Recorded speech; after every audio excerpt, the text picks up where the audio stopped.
kasih-Nya.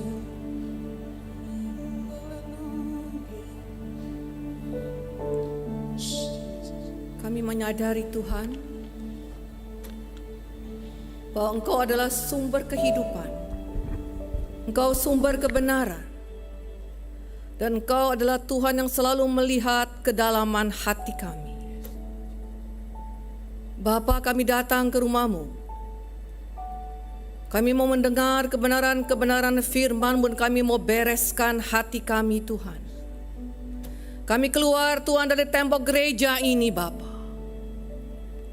Kami mau membawa hati yang menyukakan Tuhan.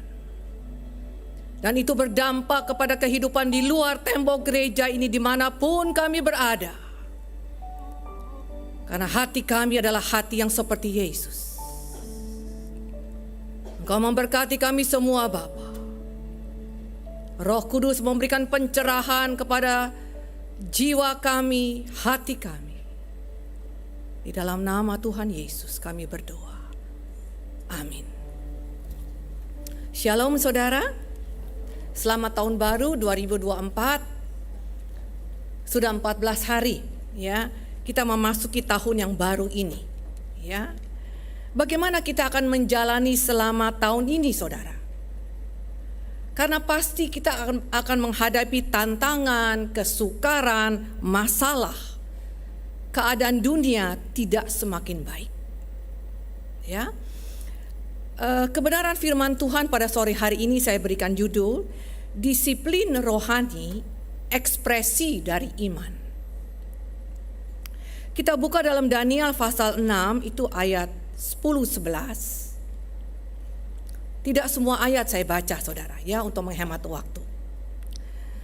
Daniel selalu berdoa kepada Allah 3 kali sehari. 3 kali sehari Daniel berlutut untuk berdoa, memuji Allah. Walaupun Daniel telah mendengar hukum yang baru itu, Daniel tetap pergi ke rumahnya berdoa. Kemudian Daniel berlutut dan berdoa seperti biasanya. Saudara, bagaimana orang percaya saudara dan saya dapat tetap teguh hati, dapat tetap kuat iman di tengah-tengah situasi yang penuh tantangan, kesukaran dalam kita menjalani selama tahun 2024 ini. Firman Tuhan berkata dalam Roma 1 ayat 17, orang benar itu hidup oleh iman. 1 Yohanes 5 ayat 4, yang mengalahkan dunia adalah iman pada Tuhan Yesus. Jadi orang Kristen ini menjalani hidup sehari-hari dalam kondisi apapun dengan iman percaya kepada Tuhan Yesus. Amin saudara? Saudara yakin? Oke. Jadi iman itu adalah hal yang penting banget. Paling prinsip, paling mendasar dalam hidup orang percaya. Dan ekspresi dari iman itu nyata dalam kehidupan sehari-hari. Nah, kita mau melihat, kita mau belajar soal kehidupan iman ini, itu dari model tokoh Daniel dan kawan-kawannya Sadrak, Mesakh, Abednego. Bahwa di tengah situasi yang sulit, yang buruk, mereka sanggup menghadapinya, tetap teguh, penuh kekuatan yang melimpah-limpah, seperti Raja Wali terbang tinggi. Kita mau melihat dulu sekarang ya, siapakah Daniel dan kawan-kawannya dan bagaimana keadaan lingkungan di mana mereka berada. Ya. Daniel dan kawan-kawan adalah orang-orang yang percaya penuh kepada Tuhannya. Mereka adalah pemuda-pemuda Yahudi yang berasal dari keluarga bangsawan, kaum intelektual yang cerdas. Mereka hidup di masa kerajaan Israel, Yehuda, itu ditaklukkan oleh kerajaan Babilonia. Dan sebagian besar orang Yahudi itu ditawan, dibawa, dibuang ke Babel. Demikian juga Daniel dan kawan-kawan ini dibawa ke Babel untuk dipekerjakan pada kerajaan. Dan posisi jabatan Daniel itu sebagai pejabat tinggi dan kawan-kawannya itu berada di bawah posisi itu. Saudara, di lingkungan yang baru ini Daniel menghadapi banyak tantangan. Dia menghadapi hukum raja yang mewajibkan makanan minuman raja, padahal ini bertentangan dengan hukum Tuhan. Mereka menghadapi kesukaran, menghadapi orang-orang yang iri, orang-orang yang dengki, dan dengan segala kelicikan intrik-intrik, mereka rancangkan kehancuran itu bagi karier, bagi hidup daripada Daniel. Dan masalah beratnya, mereka itu diperhadapkan pada kematian. Saudara, semua ini dapat dihadapi, dilewati Daniel dengan iman yang teguh. Di mana rahasianya? Apa rahasianya? Ternyata Daniel dan kawan-kawan ini punya gaya hidup, lifestyle, yaitu disiplin rohani yang tinggi. Kalau kita melihat informasi dalam Daniel 6 ayat 10-11, dalam satu hari 3 kali Daniel ketemu Tuhan. Daniel selalu mencari-cari Tuhan 3 kali dalam sehari. Padahal mereka ini super sibuk, ya, dengan posisi mereka sebagai pejabat di istana. Kita mau melihat apa isi dari disiplin rohani itu yang menjadi irama hidup bagi Daniel dan kawan-kawannya. Saudara, ada 3, ya. Yang pertama, pengenalan firman kebenaran. Yang kedua, kehidupan doa yang hidup. Dan ketiga, hidupi kebenaran-kebenaran firman. Ketiga hal ini saling terkait dalam disiplin rohani. Kita mau melihat yang pertama dulu, pengenalan firman kebenaran.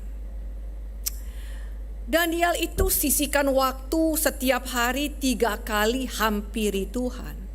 Apa sih yang dilakukannya? Sampai satu hari itu mesti 3 kali ketemu Tuhan, itu ngapain aja? Daniel waktu ketemu Tuhan itu digunakan untuk belajar mendalami firman kebenaran. Dan kebiasaan itu sudah menjadi gaya hidup Daniel. Dia lakukan perenungan firman. Dia suka memikirkan perintah-perintah Tuhan. Daniel begitu antusias dengan aturan main Tuhan. Daniel cinta firman kebenaran. Dan apakah dampak bagi Daniel? Daniel semakin progresif, bertambah-tambah pengetahuan hukum Tuhannya. Daniel menjadi semakin kenal Allah yang dia sembahnya.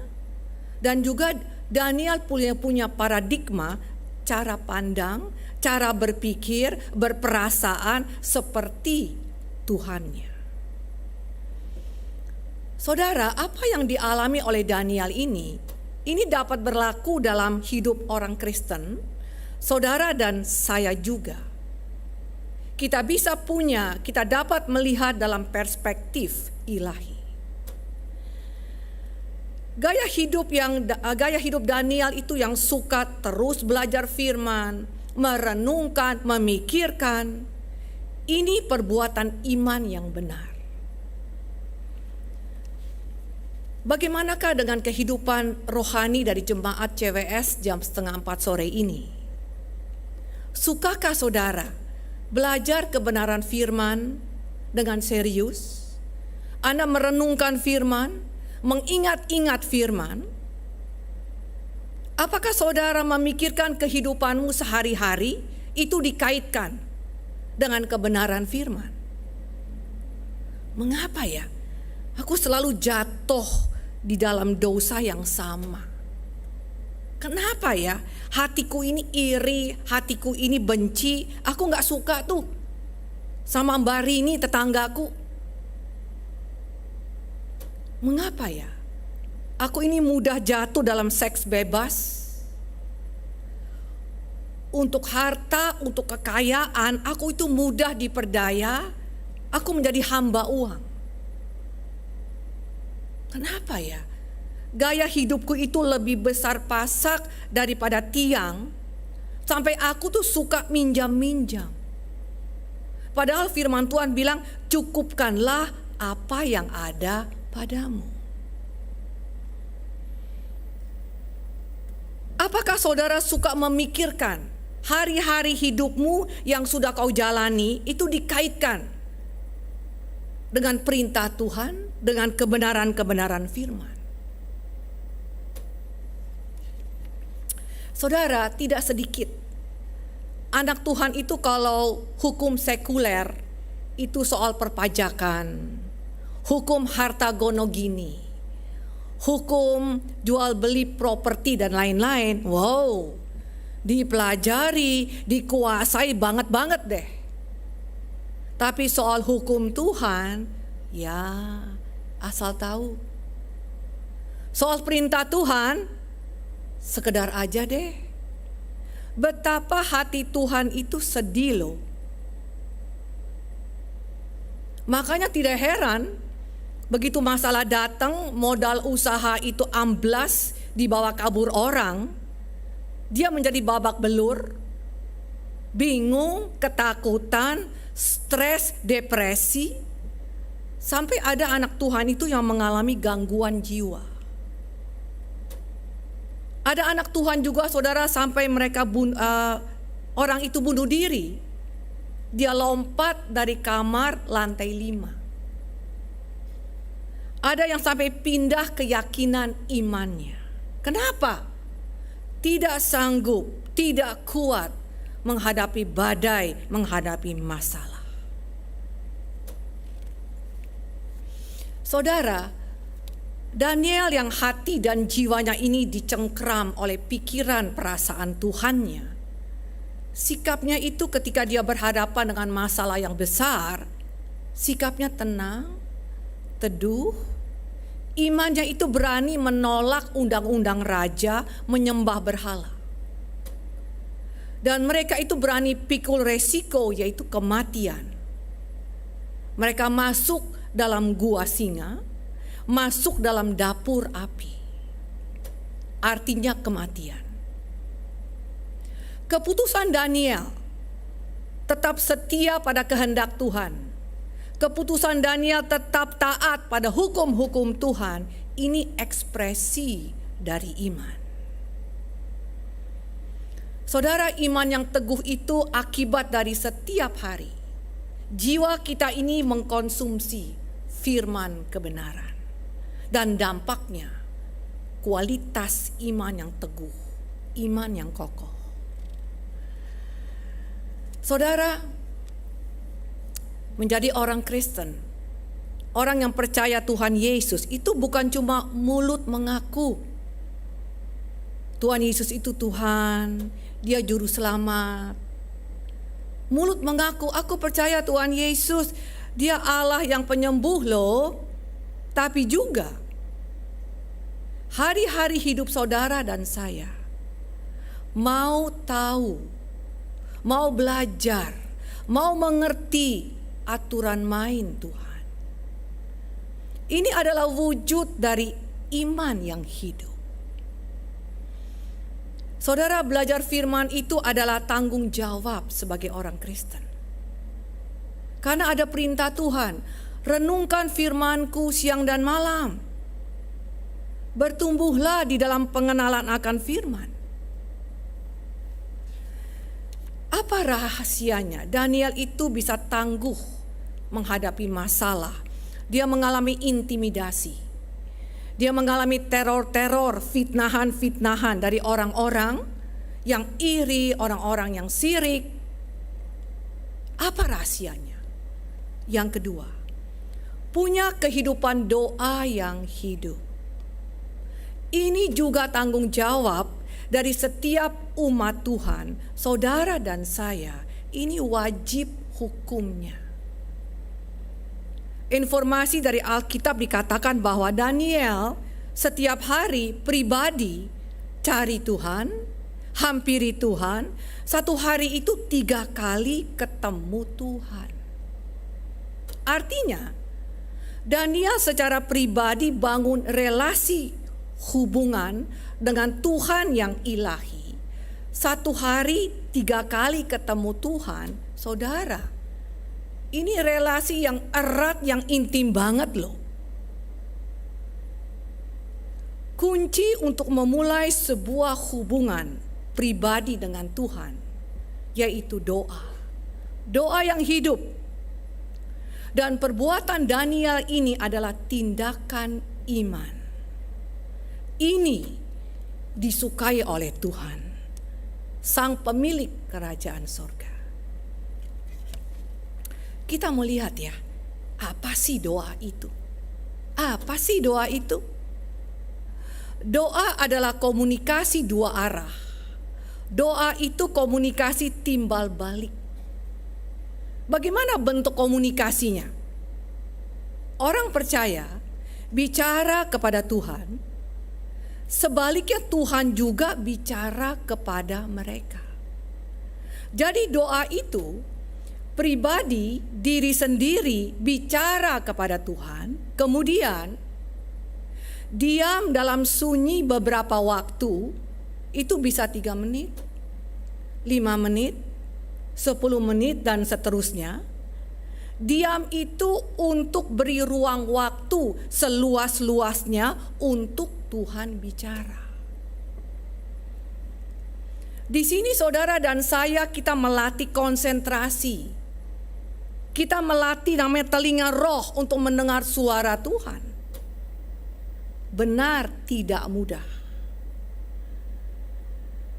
Butuh proses waktu seumur hidup. Amin saudara. Ini komunikasi 2 arah timbal balik yang sudah dilakukan sejak awal oleh Adam dan Hawa itu di Taman Eden. Setiap pagi mereka bersekutu, mereka berdialog dengan Tuhannya. Bisakah ya orang percaya itu mendengar suara Tuhan? Apakah itu hanya milik para pendeta, para hamba-hamba Tuhan saja? Bisakah kita ini nyambung dengan Tuhan? Apakah orang Kristen itu bisa punya hubungan yang eksklusif dengan Tuhannya? Sangat bisa saudara. Ada 3 alasan.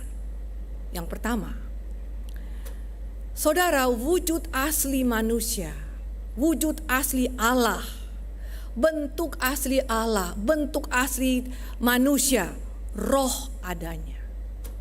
Jadi roh manusia ketemu dengan roh Allah dalam doa, ya nyambung. Yang kedua, Tuhan Yesus di kayu salib itu memprakarsai pendamaian. Tuhan itu membuka pintu perdamaian dengan memberi pengampunan sehingga terjadi pemulihan hubungan manusia dengan Sang Creator. Alkitab katakan bahwa tirai bait Allah itu terbelah 2. Sejak itu, orang percaya, saudara dan saya, dapat terhubung dengan Allah. Kita dapat berdoa di mana saja, kapan saja. Kita dapat datang kepada Tuhan dalam situasi apapun juga. Bisa nyambung dengan Tuhannya. Bisa terkoneksi dengan yang ilahi. Apakah kita bisa mendengar suara Tuhan? Sangat bisa. Alasan ketiga, kedudukan orang percaya itu tadinya kita ini anak kegelapan. Tetapi kemudian menjadi anak Tuhan, anak Allah, anak Tuhan. Dan Tuhan Yesus ajarkan untuk panggil Tuhan itu dengan sebutan Bapa. Makanya ada doa Bapa kami yang ada di sorga. Bukan Tuhan kami yang ada di sorga. Betul saudara? Ini posisi bapa sama anak, ini bicara soal hubungan. Makanya anak Tuhan dengan Bapa sorgawinya bisa terhubung, bisa nyambung. Bahkan Tuhan Yesus bilang dalam Yohanes 10 ayat 3, domba-dombaku itu mendengar suaraku. Artinya, setiap orang percaya domba-domba Tuhan bisa mendengar suara Tuhan. Persoalannya, apakah saudara mau belajar sabar? Mau tekun, mau duduk diam di kaki Tuhan 10 menit, 20, 30, dan seterusnya. Itu kuncinya. Daniel itu membangun kehidupan doa yang hidup, komunikasi dua arah timbal balik. Pasti Daniel juga curhat sama Tuhannya. Masalah yang dia hadapi, dia cerita rasa takutnya, juga bingungnya, gelisahnya. Di mana Daniel curhat? Di waktu ketemu Tuhan, di waktu doa itu. Kemudian Daniel dengan sabar itu menunggu untuk mendapat tuntunan dari Tuhan. Dan suara Tuhan inilah yang menuntun Daniel pada solusi banyak masalah-masalah hidup. 3 mimpi dapat Daniel itu mengartikan dengan benar berkat tuntunan yang ilahi. Saudara, saya mau anjurkan saudara baca kitab Daniel. Itu sangat memberkati luar biasa. Amin saudara. Saudara, tidak sedikit ya orang Kristen itu setia datang ibadah, sibuk dengan pelayanan Tuhan, tapi hari-hari hidupnya itu jauh relasi dengan Tuhannya. Alasannya sibuk, capek, nggak ada waktu, tapi bermedsos, main games, hang out sama teman-teman, ngerumpi, itu bisa berjam-jam. Daniel ini super sibuk, tapi bisa manage waktu dengan baik. Karena Daniel itu utamakan hubungan relasi dengan Tuhannya sebagai prioritas. Saudara, Allah itu begitu merindukan relasi dengan anak-anaknya saudara dan saya. Karena Tuhan itu mau mencurahkan kuasanya. Tuhan mau mengalirkan kasih ilahinya. Tuhan mau memberikan hikmat, ide-ide yang mengagumkan. Bagaimana saudara dan saya bertumbuhkah dalam relasi erat dengan Tuhan kita setiap hari? Apakah eratnya itu cuma hari Minggu di gereja? Jujur, Anda koreksi diri Anda. Jadi doa pribadi itu tidak omong terus sama Tuhan, curhat terus sama Tuhan, berbahasa roh terus sama Tuhan. Udah puas, ditutup doanya dengan amin. Ini namanya doa yang monopoli pembicaraan. Enggak boleh saudara. Beri waktu, karena Tuhan itu juga mau omong, Tuhan juga mau bicara. Jadi doa itu komunikasi timbal balik dua arah. Saudara, suara Tuhan itu bisa menegur kita. Randy, tinggalkan bestimu. Ia membuat engkau jauh dari kehendakku. Saudara, kalau Tuhan udah tegur, perhatikan. Anda cuek, urusannya itu akan menjadi panjang nantinya. Hati-hati. Suara Tuhan juga bisa beri motivasi, semangat. Jangan takut, Kuintia. hadapi saja. Aku memberi kekuatanku. Aku menyertai kamu. Saudara, menjalani hidup ini itu perlu semangat loh. Amin. Kita perlu semangat. Coba deh kita koreksi diri dengan jujur. Bagaimanakah dengan kehidupan doa saudara? Hidupkah? Komunikasi dua arah atau doa yang monopoli pembicaraan? Betahkah saudara setiap hari duduk diam di kaki Tuhan 10 menit, 15, 40, dan seterusnya? Jujur deh. Atau doamu itu saat teduhmu itu dilakukan dengan terburu-buru, doa yang bosenin, enggak hidup. Bu Quintia, boro-boro doa 10 menit. Jujur Bu, aku jarang doa loh Bu.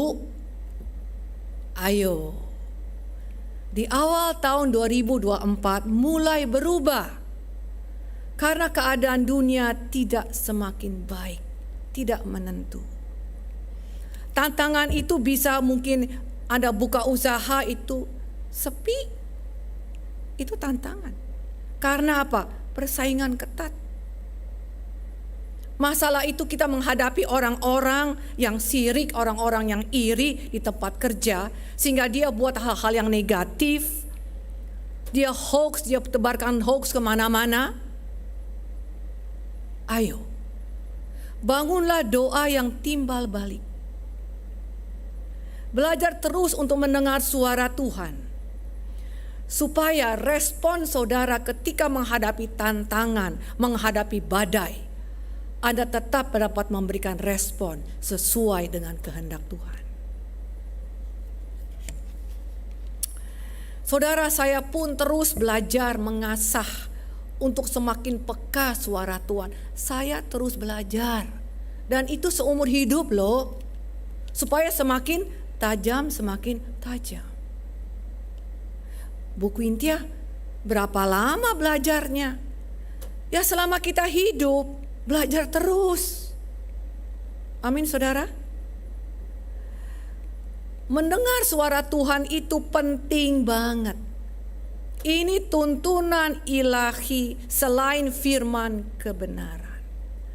Ini akan menyukakan hati Tuhan dan itu menguntungkan diri kita sendiri. Makanya Tuhan perintahkan, berdoa senantiasa, cari wajahku. Apa rahasia iman Daniel itu bisa teguh? Yang pertama, Daniel menggeluti firman kebenaran, cinta firman. Yang kedua, kehidupan doa Daniel itu hidup, komunikasinya dua arah. Dan yang ketiga, Daniel taat setia hidupi kebenaran firman. Dalam situasi yang nyaman, tidak nyaman, dalam intimidasi, dalam tekanan, Daniel tetap jalani dengan cara-cara Tuhan di hari-hari hidupnya. Sekalipun lawan-lawannya ini melukai, berusaha menjatuhkan Daniel, bahkan berusaha melenyapkan dengan lewat undang-undang raja. Respon Daniel tidak dendam, tapi dia menyerahkan kepada Tuhan. Ini membuat hati Tuhan nyaman, saudara. Tidak heran, Daniel itu terima keselamatan. Dia aman di gua singa, dia aman di dapur api, jadi selamat. Ketika orang merendahkan saudara, ketika orang bicara buruk tentang Anda, padahal Anda sudah menolong dia, respon saudara tetap baik. Anda koreksi diri, Anda doakan orang itu, Anda berkati orang itu, Anda beri ampunan. Ini namanya saudara hidupi kebenaran firman. Sesuai dengan hukum Lukas 6 ayat 27-28. Ini ekspresi dari iman yang benar. Banyak orang dalam mereka menjalankan bisnis itu tidak fair, curang. Sering barang yang dikirim itu tidak sesuai dengan order. Saya itu mengalami berkali-kali karena saya suka belanja itu lewat online. Dan saya mengalami banyak kekecewaan. Yang saya order apa, dikirim apa dengan kualitas yang lebih rendah. Berarti menguntungkan si penjual itu. Tapi saudara menjalankan usaha dengan benar, walau untung sedikit. Di mata Tuhan, saudara ini pelaku firman-Nya. Di hadapan Tuhan, engkau jalani usahamu dengan cara-cara Tuhan, jauh dari nipu, jauh dari hati yang licik. Ini perbuatan imanmu yang hidup. Pasti saya mau katakan ke depannya, kebaikan-kebaikan Tuhan itu akan datang dalam hidup saudara. Karena engkau berjalan dalam koridor-koridor Tuhan. Orang Kristen itu menghidupi firman. Apa dampaknya? Bertumbuh dewasa rohaninya. Apa rahasianya Daniel dan kawan-kawan itu punya keteguhan iman, keberanian ilahi. Mereka punya gaya hidup, prioritaskan Tuhan dengan bangun disiplin rohani, yaitu mereka menggeluti firman kebenaran. Kehidupan doa yang hidup, komunikasi dua arah. Hidupi aturan main Tuhan dalam keseharian hidup. Ketika hal ini itu saling terkait dalam disiplin rohani yang dijalankan oleh Daniel setiap hari. Saudara, tahun 2024 ini masih 346 hari lagi akan kita jalani. Kita pasti akan menghadapi tantangan. Pasti muncul yang namanya kesukaran, jobless. Tiba-tiba kita diberhentikan dalam pekerjaan. Ada anggota keluarga yang sakit. Kita mengalami krisis ekonomi. Timbul masalah. Bagaimana bisa teguh hati? Roh kita tetap on fire, itu bagai Raja Wali terbang tinggi. Bagaimana kita bisa kuat iman? Lakukan tanggung jawabmu, kewajibanmu sebagai umat Tuhan. Bangun disiplin rohani sampai menjadi gaya hidup saudara sehari-hari. Prioritaskan Tuhan, ini ekspresi dari imanmu. Maka kelegaan, hari depan penuh harapan itu menjadi milik saudara. Amin.